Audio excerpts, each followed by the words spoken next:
ঘটনাটা হলো মাছ মারা নিয়েই ঘটনাটা ঘটেছে। কোমর দেওয়া, পালাপুলি দেওয়া, কোনো দিক থেকে ঘেরা না।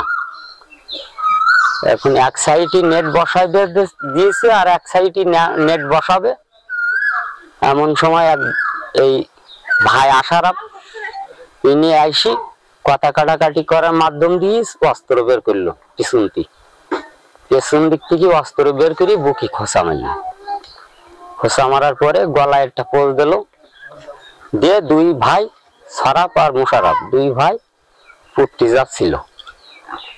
এমন সময় বড় ভাই হোসেন আসলো। হোসেনের মারা হলো। ছুটি গেলে গিয়ে দেখি কি আমার বড় আব্বা, আমার আব্বু আর ওই আশারাফ শুয়ে আছে। আশারাফ আন্দাজে শুধু ছুরি মারছে। আর আমি ক্যাঙাচ্ছি বলে ওরা সব মারতে এসেছে। আমি সবার হাত পা ধরলাম, কেউ একটু আগে এসলো না। বড় ভাবি এসলো, বড় ভাবি আর আমি অনেকে করলাম, এসলো না।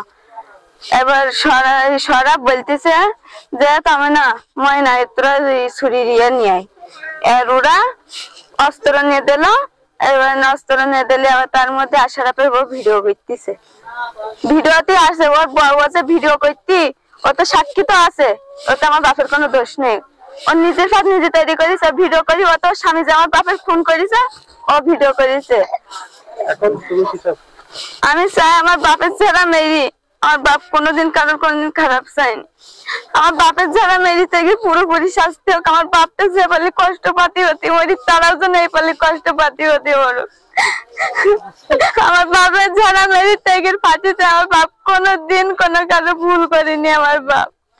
আমার বাপ একবেলা না খাতে পারলেও কারোরকে জ্বালাতন করেনি। আমার বাপ সব সময় ওরা আসছে আমাকে মারতে। আমার বড় ভাইটা গেছে ঠেকাতে, আমার বড় ভাইটা রিকিন দেয় কুড়ুল দিয়ে বাড়ি মেরেছে, মারতে গেছে কুড়ুল ঘুরি ওই পিঠে পিছনের পিঠ লেগেছে না। আর একটুখান যদি জোরে মেরতো তাহলে আমার ভাইটাও মরি যেত।